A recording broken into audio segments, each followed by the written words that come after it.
Beaucoup d'actes gravissimes ont été posés au Burkina Faso, tant du point de vue des crimes de sang que des crimes économiques. La plupart ont été commis surtout sous Blaise Compaoré et le peuple burkinabé en garde un souvenir amer. La recherche de la paix, de la réconciliation nationale tant souhaitée passe par la manifestation de la vérité et l'expression de la justice. Aussi, concernant les crimes de sang, il est nécessaire que les coupables soient identifiés et les mobiles établis.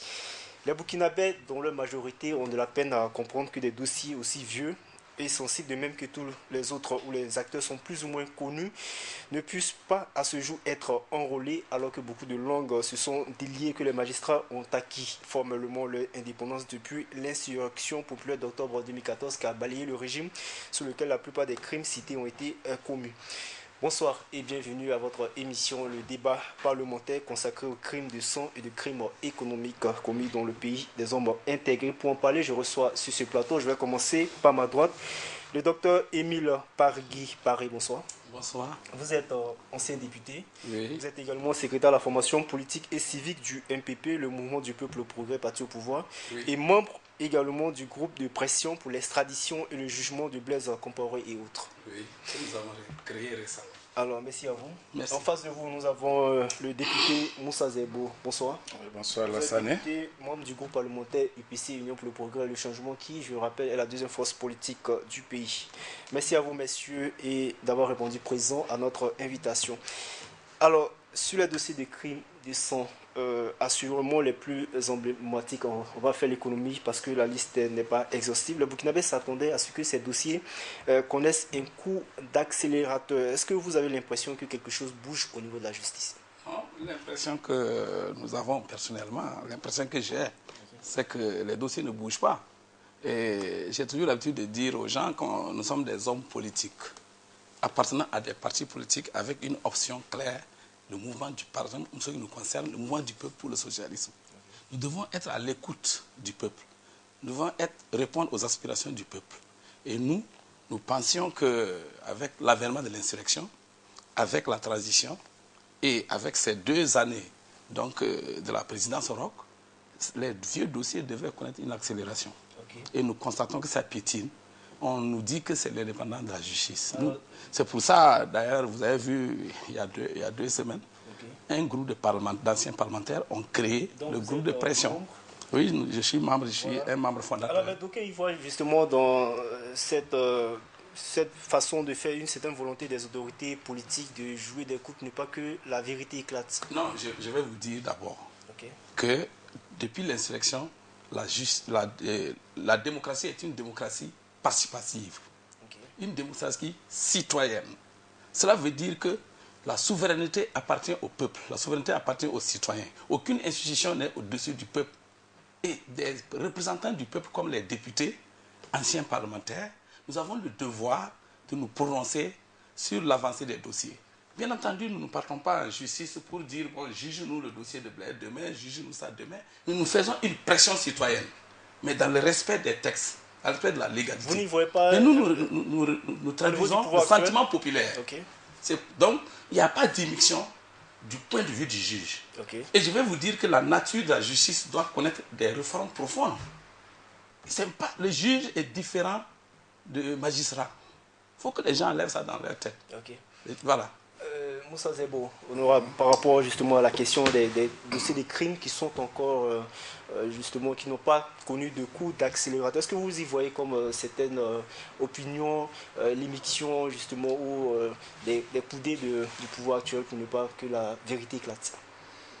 Bien, merci. Lorsqu'on parle d'abord des crimes de sang et des crimes économiques, il me plaît d'abord de prendre la parole et dire que c'est avec vraiment amertume qu'après qu'on ait connu une insurrection qui ne visait pas seulement, j'allais dire, à un changement de régime, mais qui visait tout simplement à un changement de comportement, à une gouvernance vertueuse. Mais 2 ans après, nous nous rendons compte toujours que les dossiers de justice, qui, à notre humble avis, devraient connaître un début, piétine toujours. Puisque la priorité même des priorités, les insurgés sont allés dans la rue parce qu'il y avait trop d'injustice, parce qu'il y avait des dossiers de crimes, parce qu'il y avait beaucoup de choses qui n'allaient pas de grosses attentes de nos populations. Okay. Et maintenant que nous constatons que rien ne bouge à ce niveau, comme il a dit, l'attente des populations, c'est cela. Et nous estimons que le pouvoir en place, même si on nous dit que c'est au nom de la séparation des pouvoirs qu'on n'arrive pas à agir, je pense qu'à quelque part, il y a des non-dits en bas. Okay. Manifeste, il y a une volonté manifeste, peut-être à quelque part. Nous, on ne saurait le dire. Mais il faut reconnaître que les dossiers devraient connaître ne serait-ce qu'un début de commencement. Alors, sous la transition, il y a, peut-être que vous allez revenir un peu sur ce qu'il a dit, sur la transition, il y a ce qu'on appelle justement des arrestations d'anciens caciques de l'ancien régime, et qui ont été libérés justement à la prise de pouvoir du pouvoir Kaboré. Alors, manifestement, il y a la coordination justement des comités de défense des acquis de l'insurrection qui pointe du doigt le pouvoir Kaboré. Vous en pensez quoi? Mais on ne peut pas voir autrement, parce que le pouvoir en place... Qui de la séparation des pouvoirs que vous avez cité tout de suite? Oui, mais il n'y a pas... Moi, je dis souvent aux gens, c'est un leurre que de croire aujourd'hui qu'il y a une séparation nette des pouvoirs. Avec tout ce que nous voyons, parce que vous voyez, il y a des événements qui se sont déroulés tout de suite. Rapidement, on a trouvé des solutions. Et puis bon, voilà, ce qu'on veut évacuer, on évacue. Moi, je vous dis ceci. La difficulté qu'il y a, il faut qu'on ait le courage de le dire.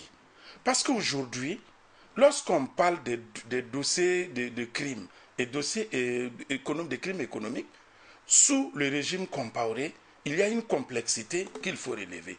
Parce que durant ces 26 ans ou les 27 ans, beaucoup aujourd'hui qui sont aux affaires, les crimes là ne se sont pas passés à leur absence. Il faut reconnaître qu'ils étaient tous, autant qu'ils sont, complices ou acteurs de ces crimes qu'on a connus. Mais aujourd'hui, reconnaissez qu'il est difficile, aujourd'hui pour ces gens-là, parce que si on doit ouvrir ces dossiers véritablement et les juger en toute indépendance et en toute transparence, je pense qu'il y a beaucoup de ces décideurs-là aujourd'hui qui n'échapperont pas. Okay. Donc vous comprenez aisément qu'il est difficile de mettre les coudées franches vraiment pour qu'il y ait un début de solutionnement. Or, dans le programme du président Zéphirine Diabré, il était écrit la première des priorités, c'était qu'on puisse évacuer ces dossiers-là, si toutefois l'UPC venait au pouvoir. Okay. C'était d'évacuer ces dossiers-là. C'était également une volonté affichée du président Kaboré. Non, oui, allez-y. Quelque chose. Ce que l'honorable député de l'UPC dit, ça m'étonne. Okay. Ils savent d'où on vient. L'insurrection, les MPP et ses dirigeants actuels ont été des acteurs de l'insurrection. C'est déjà... Oui, comme l'IPC, nous étions ensemble. Donc, la volonté des insurgés là, nous étions partie prenante. Ensuite, la transition. Nous avons géré ensemble la transition. Peut-être que l'UPC avait beaucoup plus d'amis que nous dans le gouvernement de transition. Mais le pacte de la justice, nous l'avons tous signé avant d'aller aux élections. Sur le renouveau de la justice. Sur le renouveau de la justice. On a tous signé. Et ce pacte et les textes et les réformes donnent une certaine indépendance à la justice qui ne dépend pas du président Roch-Marc Christian Kaboré qui a pris le pouvoir. D'ailleurs, j'ai saisi l'occasion pour saluer, c'est l'anniversaire de son élection brillante, un coup KO. Roch-Marc Christian Kaboré a été élu le 29 novembre, vous vous souvenez, un coup KO. Le lion a eu le coma. Quand bien même il est venu féliciter et reconnaître. Mais dans le programme du président Roch, il est clairement dit sur la question de la justice, sur les dossiers pendant vérité, justice, réconciliation. Ce triptyque est clairement dit. Finalement, mais qu'est-ce que ce que je voulais dire? Oui, allez-y. Inventer la main du politique derrière un dossier, c'est ça que l'opposition a l'habitude de faire. Le président Roch a dit, je ne protégerai personne. Il l'a dit. Deuxièmement, le Conseil supérieur de la magistrature, le président Roch n'est plus dedans. Donc il y a une indépendance, oui ou non, de la justice. C'est ça le débat de fond. Alors, et s'il n'y a pas eu l'indépendance, s'il n'y a pas eu l'indépendance au Drago, ce n'est pas la faute du président Roch sur les dossiers pendant. S'il y a un du MPP qui est incriminé dans un dossier, mais il faut l'interpeller. Le président salue paix à son âme. Et aller répondre dans le dossier d'Abou Boukari. Mais si les juges sont là, ils tournent. Nous, on ne connaît pas la raison. Donc, il faut que le gouvernement a pris... C'est les juges qui doivent communiquer sur les dossiers. Justement. Ce n'est pas le président Roch qui doit communiquer sur les dossiers. Il ne connaît rien du dossier. Donc, voilà. Donc, je pense que l'UPC fait une mauvaise querelle au pouvoir actuel. Alors, et je dois dire que ce n'est pas parce qu'ils étaient au pouvoir qu'ils sont personnellement et individuellement responsables dans les dossiers. L'UPC a agi avec le CDP, non? Ils ont agi avec le CDP. Les grands tenors des dossiers, ils disent que c'est toujours Blaise. Donc, en réalité, le MPP n'a aucune responsabilité. Et s'il y a un militant du MPP incriminé, que la justice suive son cours. Alors, et d'ailleurs, vous voyez pourquoi nous avons créé le groupe de pression. Je suis un membre de la haute direction du parti. Et pourtant, je suis dans un mouvement d'accélération des dossiers. Alors, je vais peut-être sur ma question et revenir peut-être à votre groupe de pression sur l'extradition. On a l'impression que vous faites une fixation sur la personne de Blaise Compaoré et non sur les crimes qui ont été commis justement sous son régime. Non. Vous voyez, chacun doit jouer son rôle. Au regard de la dénonciation. Non, chacun doit jouer son rôle. Nous voulons participer à la lutte contre l'impunité, contre les crimes de sang et les crimes économiques. Mais ces derniers temps, nous avons constaté un certain nombre de citoyens qui tendent à dire qu'on veut que Blaise revienne pour la réconciliation. Vous vous souvenez de Nana Thibault? Il allait prendre une photo à Abidjan avec Blaise. Vous vous souvenez du CDP? Vous vous souvenez de la reculade de l'ADF qui dit toute la classe politique est responsable de la situation? Vous vous souvenez d'un certain nombre de gens qui font comprendre que Blaise Compaoré doit venir, et d'ailleurs Thibault a donné le 17 décembre comme date. Alors, à partir de ce moment, Blaise étant le chef de l'État en son temps, il est responsable politiquement de tous ces actes qui se sont passés. Et je crois que le CNT, en son temps, a inculpé Blaise Compaoré. Et après, on a vu des non-lieux que le code pénal n'a pas prévu de procédure, etc. Il y a beaucoup d'inconstitutionnalités qui ont été soulevées dans nous avons dit Blaise Compaoré et autres. Ça veut dire les ministres qui ne sont pas là, des éléments incriminés, toute personne incriminée, nous avons mis Blaise Compaoré et autres. Ils n'ont qu'à nous l'envoyer. François, Blaise Compaoré, tout. Donc ce n'est pas une fixation sur Blaise. Merci. Je pense que j'ai suivi religieusement ce qu'ils viennent de dire. Et merci pour le rappel historique du 29, dont vous disiez avec brio. Mais je pense que encore, je vais joindre ma voix à votre voix pour dire qu'aujourd'hui, beaucoup de partis membres du MPP doivent leur survie à l'existence du MPP. L'UPC a le mérite quand même de rester toujours en vie, même si on estime que c'est un lion blessé. Le lion blessé vit toujours, mais à ce que je sache, je crois qu'il y a un parti qui s'appelait le MPS. Voilà, FP. Aujourd'hui, qu'est-ce qu'il devient? Je ne sais pas s'il est mort avec mon cousin, le chat noir. Voilà, peut-être qu'il a disparu. Non, peut-être qu'il a... L'UPC a le mérite de vivre, mais je crois que ce parti, il est mort. Peut-être pas avec son président, que je ne souhaite pas, qui est mort et qui doit aujourd'hui sa survie au MPP. Je comprends aisément qu'il soit à l'aise de défendre et de magnifier le MPP au détriment de son parti politique. Bien, ce n'est pas ça l'objet du débat, mais c'est juste une clarification. Maintenant, parlant de l'inculpation et vouloir nous dire qu'on est assis avec le CDP, je pense que l'UPC n'a pas choisi de s'asseoir avec le CDP. Ça, c'est une précision importante. On est de l'opposition celui qui le souhaite. Le chef de l'institution, chef de file de l'opposition, ne choisit pas qui vient avec lui. C'est celui qui veut venir avec le chef de file qui vient.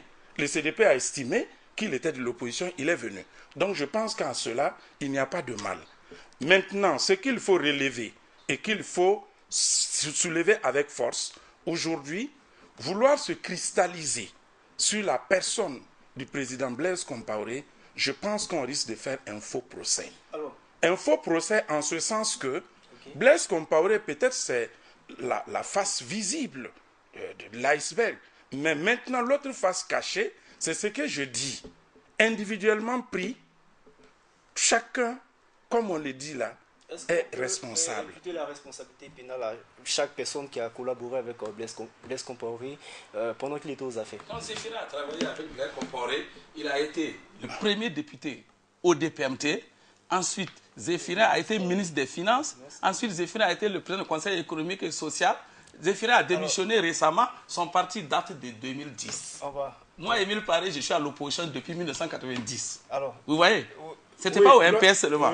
Donc, si pénalement, tout le monde est, tous ceux qui ont travaillé avec Blaise, moi-même j'ai travaillé avec lui sous le Front populaire. Si pénalement tout le monde est responsable, Zéphirin est en tête du peloton. Alors, est-ce que Zéphirin peut être en tête du peloton? Le programme d'ajustement structurel. Là, vous faites bien. Non, permettez-moi de rappeler les acteurs, les principaux acteurs, y compris lui-même, Dr Émile Paré, assis ici. Je vous cite ceux-là qui ont été. C'est Oumarou Clément Ouedraogo, c'est Mokhtar Tal, c'est Alain Zoubga, c'est Salifou Diallo, et vous-même, Dr Émile Paré et d'autres. Du PAS. Si vous ne le voulez pas, le 20 décembre, je vous rappelle ça. C'est au cas où vous l'aurez oublié. Moi, je pense que il ne faut pas, je continue. Et je vais plus loin pour vous dire que les 3 membres du gouvernement en son temps qui ont négocié officiellement l'entrée de notre pays au PAS-là, je vous les cite, ils sont au nombre de 3. Vous avez posé les jalons, mais ceux qui sont venus, il s'agit de Bintou Sanogo, en son temps, ministre des Finances, ancienne DGDR Burkina. Monsieur Tiraogo Célestin Tiendrebego et Feu Pascal Zagré, voici les 3 qui ont élaboré. Zéphirin Diabré n'est venu qu'après tout ça. Zéphirin Diabré, c'est vous qui avez conduit ce qu'on appelait la gauche révolutionnaire en son temps, dont vous étiez l'un des acteurs, l'un des animateurs. Non. Bien au contraire. Non. Je n'étais pas au PAS. Nous avons quitté l'ODPMT. Le 15 avril. Non, c'est pour dire que je parle passe. Non, c'est parce qu'ils ont dit. Parce qu'il appelle le passe, mais obligé, puisque l'histoire est en train d'être tronquée, alors que les gens oublient une chose, les pages de notre histoire ne sauraient être tronquées. Je n'étais jamais au passe. On va évoluer, s'il vous plaît. On va évoquer justement les crimes économiques. Mais avant, la commission de réconciliation nationale des réformes qui a été mise en place sous la transition a enregistré, on se rappelle, plus de 5000 dossiers de divers crimes. Alors, les crimes de sang sont 128 de crimes de sang qui ont été enregistrés par le Collège des Sages, 17 par la CRNR. Au total, 145 cas de crimes de sang ont été enregistrés. Après, on a le H-Room qui a justement succédé à la commission. Est-ce qu'on a manqué de coach justement dans la résolution de des différents crimes de sang dans notre pays? Bon, pour dire vrai, je pense qu'on n'a pas eu la bonne formule.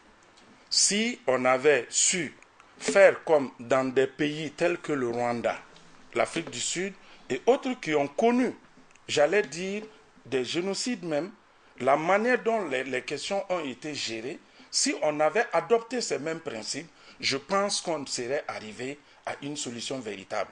Parce qu'aujourd'hui, vous savez qu'il y a combien de Burkinabés, combien de parents de victimes ne savent même pas où se trouve le corps de leur défunt. D'autres sont entrés, ils n'ont même pas pu faire de funérailles dignes de ce nom pour leur défunt.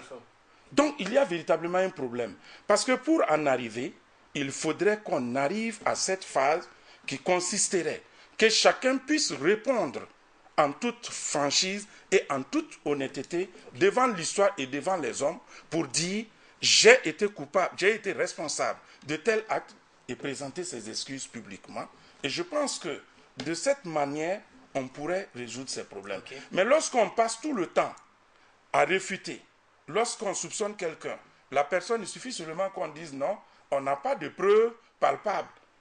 Mais ça devient un sérieux problème. Si je prends le cas Thomas Sankara, qui est un cas flagrant, mais jusqu'à présent, on ne peut rien dire. Le coup d'État serait peut-être le coup d'État du CND le 15 septembre 2015 sera le plus flagrant puisque le général Diendéré a reconnu sa responsabilité dans le coup d'État. Mais on aimerait comprendre pourquoi depuis le Collège des Sages, il y a eu la CNR après avec les recommandations qui n'ont jamais été mis en œuvre, les recommandations justement de ces institutions. Non, mais il faut quand même dire d'où nous venons. Et je me souviens quand nous on marchait pour la conférence nationale souveraine. Certains étaient encore dans le gouvernement de Blaise Compaoré.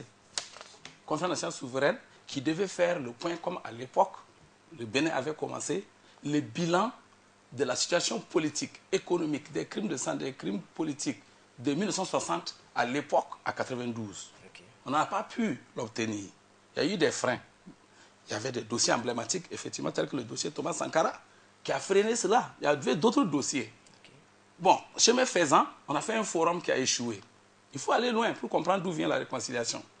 Et nous autres qui étions toujours à l'opposition, nous avons milité pour le forum et ce jour-là, le forum a été bloqué par rapport à l'article 4 où nous exigeons la diffusion en direct à la maison du peuple de tout le débat de 1960 comme on a fait au Bénin, comme on a fait au Mali, comme on a fait. On n'a pas pu. Et l'affaire Norbert Zongo est venue. Le collectif des organisations démocratiques de masse et les partis politiques sont levés. Le collège des sages a été installé. Tout le monde a admis les résultats. Mais la mise en œuvre a été bâclée par le régime Blaise. Donc la solution était d'abord de faire partir le régime. Ce que les insurgés ont réussi à faire. Et vous vous souvenez, dès que les insurgés ont réussi à faire cela, tous les dossiers se sont remis en marche. Le non-lieu de Norbert Zongo a été levé et le dossier engagé. Le dossier Thomas Sankara a été accéléré. Mais aujourd'hui, même le coup d'État, il y a eu la reconnaissance du général Gilbert Guinguéré et qui a parlé, qui a... Non, pas que mais si aujourd'hui... Oui, mais c'est ce que je te dis, Ouedraogo. Si les dossiers sont en souffrance, il ne faut pas en vouloir au gouvernement ROC. Il faut en vouloir à notre justice qui piétine. Quand vous nous dites que la justice a sa marche qui n'est pas au rythme de l'opinion publique, à un moment donné, la crise de confiance va manquer. Okay. Tous ces dossiers sont dans les mains de la justice. Et le Conseil supérieur de la magistrature, qui est le garant supérieur de la justice, doit nous dire quelque chose pourquoi les dossiers traînent. Alors, pourtant, les dossiers sont bouclés. Donc ça, ce n'est pas la faute. Ce n'est pas la faute du pouvoir ROC. Oui, si vous prenez... C'est trop facile d'accuser. Oui, si vous prenez le dossier du putsch, comme vous le dites, le général Gilbert Guinguéré ne trouve pas d'inconvénient. Il a même demandé comment il a demandé à être jugé. Oui. Mais qu'est-ce qui empêche aujourd'hui la manifestation de la vérité? Mais il faut demander à la justice. Non, puisque avant qu'on en arrive là, c'est tout dernièrement que le président Roch-Marc Christian s'est déchargé. Sinon, il était le président, justement, de cette justice-là militaire. Et qu'est-ce qu'il avait empêché en son temps? Il était le ministre de la Défense. Il n'est pas le président. Non, je dis, il est le ministre de la Défense, autant pour moi, mais reconnaissons que cette justice était sous la tutelle de qui? Non, la justice est indépendante. La justice militaire, là, en son temps. Après qu'ils ont jugé les dossiers d'attaque de Yembi, non? Mais qu'est-ce qui empêche véritablement? La question revient à poser à Sita Sangaré de la justice militaire. On connaît les chefs. On va malheureusement, les temps, on va évoluer avec les dossiers de crimes économiques. Les dossiers de crimes économiques. Moi, je suis très pressé dans ce dossier de push. Vous savez que mon école a été attaquée. Les commandos sont venus me chercher. Comme ils ont bousillé la maison de Salif Diallo, comme ils ont bousillé chez Simon, comme on a failli abattre le président Roch à Laïko, et chez moi, on est venu me chercher à l'école, ils ont tiré sur tout, ils ont blessé mon gardien. Mais ce dossier m'intéresse, mais pourquoi ça ne bouge pas? Il y a des partis politiques qui étaient cités dedans. Okay. Vous savez ça, non? Alors, Dr Mipara va évoluer avec justement les dossiers de crimes économiques. Oui. La CNRA a noté 983 cas de crimes économiques et d'atteinte aux biens publics comme privé. C'est énorme pour un pays comme le nôtre. Est-ce que vous pensez que les sanctions qui sont prévues à cet effet sont dissuasives ou ne le sont pas? Les sanctions concernant les dossiers de crimes économiques. Mais je crois qu'on a. Je n'ai pas encore vu un dossier de crimes économiques qui a été... L'affaire Siao n'est pas un dossier de crime, mais les détournements de 251 millions de francs CFA. Oui, nous respectons les dossiers de justice. Alors, mais ce qui est paradoxal, nous respectons les dossiers de justice. Lorsque nous parlons, parce que ce qui est intéressant dans ce dossier-là, les crimes économiques dont nous parlons, nous avons dit à ce que nous sachions qui nomme ces DG, qui nomme ces responsables-là. C'est le pouvoir en place. Et maintenant, lorsque vous nommez des agents, laissez-moi s'il vous plaît. Non, attendez, je vais terminer. Je vais dérouler mon raisonnement. Lorsque vous nommez des responsables à la tête des structures qui vont à l'encontre de ce que nous avons combattu, et alors que nous parlons d'une gouvernance vertueuse, cette gouvernance vertueuse viendra comment? Lorsque les crimes économiques qui sont là, on n'a même pas pu faire la situation de cela et nous nous rendons compte qu'il n'y a pas eu de rupture. Et tout dernièrement, vous avez suivi avec nous dans les colonnes le dossier FAFPA, oui, où vous-même vous êtes personnellement indexé dedans. Oui. Il y a un problème. Oui. Il y a un problème au MPP. Alors, sur le dossier FAFPA, je revenais à cette question. Oui, il y a un problème. Il y a un véritable problème. On a assisté tout simplement à un remplacement, mais il n'y a pas eu d'alternance. On va le laisser. Il n'y a pas eu d'alternative. C'est les mêmes pratiques qui continuent. Je suis désolé. Vous voyez, sur le dossier FAFPA, c'est parce que vous m'avez interrogé. Sinon, je vais vous dire, sur le dossier FAFPA, je suis clean et tranquillos, comme dit le ministre d'État de la Sécurité. Alors, on dit, d'abord, vous avez par l'entremise de votre frère qui est... Je vais vous dire, vous voyez, depuis un certain temps, je suis l'objet d'un lynchage médiaco-politique, ou politico-médiatique. Pourquoi?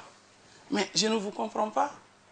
Est-ce que le citoyen Paré Bakary, qui est mon frère, je réponds de ses actes?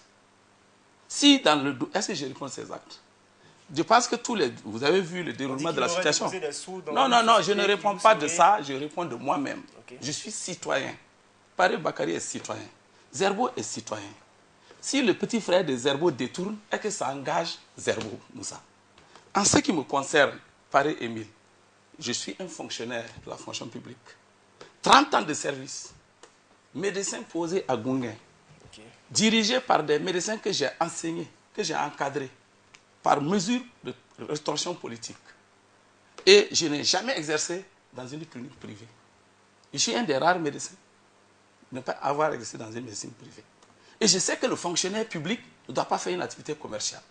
Je suis médecin. Comment vous pouvez me trouver dans une société de fiscalité et une société de juristes? Moi, docteur. Une entreprise avant non, où quelle entreprise? Les fonds auraient été déposés par votre frère. C'est la malhonnêteté politique. Je vais vous dire une chose. Okay, je vais vous dire rapidement pourquoi. Okay. Paré Pargui. Il y a combien de Paré Pargui? Dans ma propre famille, nous sommes 4. Paré Émile. Il y a combien de Paré Émile au Burkina? On est plus d'une quinzaine.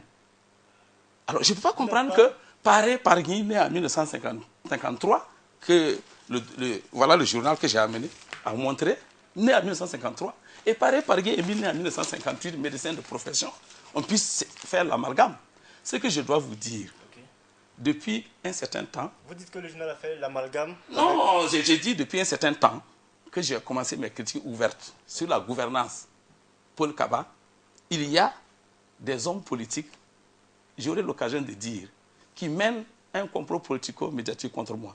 Est-ce que, je vais vous poser une question, Bouddha Sédou, qui a dirigé le CIAO, s'il a un dossier de malversation, est-ce que ça engage sa femme ou son frère?